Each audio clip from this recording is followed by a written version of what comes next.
But the point is, whatever you want to call it, you can see that history hinges at that point. And what is it in history that's aligning in such a way that if I didn't know anything about Jesus, I would still know from the red zone that something's about to happen right here.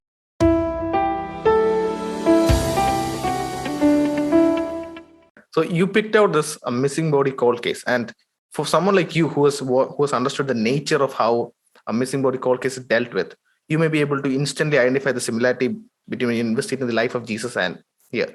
But what would you point out for a layperson who is not familiar with missing body cold cases to point out the key similarity between why missing body cold cases are hard to crack and unique, and the challenge that you face when you investigate the life of Jesus?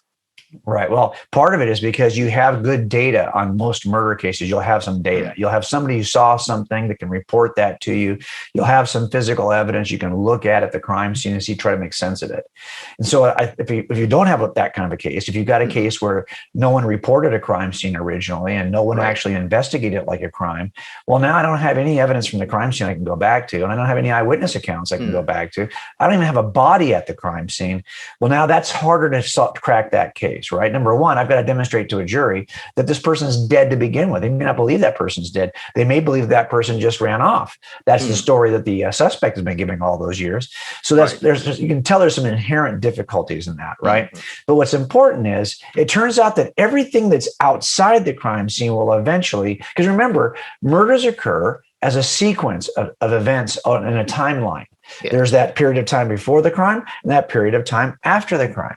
And so you're able to kind of reconstruct what happens in the middle by simply looking at the fuse and the fallout. And that's what I wanted to do here. I said, look, if you're somebody who doesn't trust the Bible, I get it. I didn't trust the Bible either.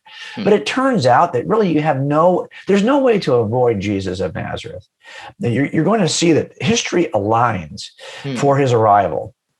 And I think that part of the book, the first part of the book, that kind of just shows you how history is aligning.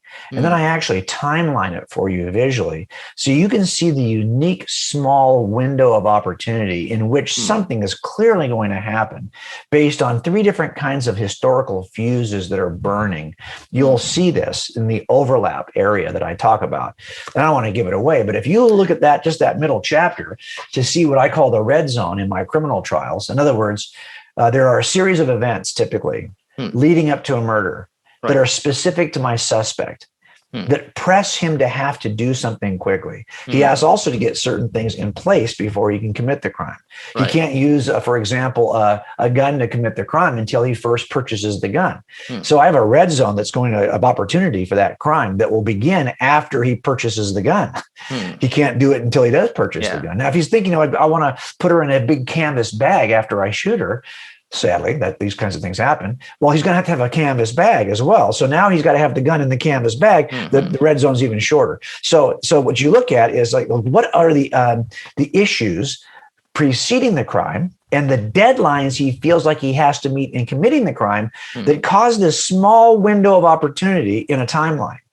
Well, you can do the same thing with history, looking at as it approaches the common era. You know, that BCE, as we used to call this BC, and the common era we used to call AD. But the point is, whatever you want to call it, you can see that history hinges at that point. And what is it in history that's aligning in such a way that if I didn't know anything about Jesus, I would still know from the red zone that something's about to happen right here. Well, it turns out there are good reasons to believe that something is about to happen right here based on the three kinds of fuses that are burning toward the appearance of Jesus. I think that for a lot of people is going to be eye-opening. We've always said, well, yeah, it seems like history is on. But when you see it on a timeline and see how small that window is, and Jesus happens to arrive right in the middle of it, you think to yourself, wow. So it's clear that when Paul says that in the fullness of time, God presented himself through Jesus to save us, it really does appear that, yes, the time was right because God had aligned all the activities in history to be prepared for the arrival of Jesus.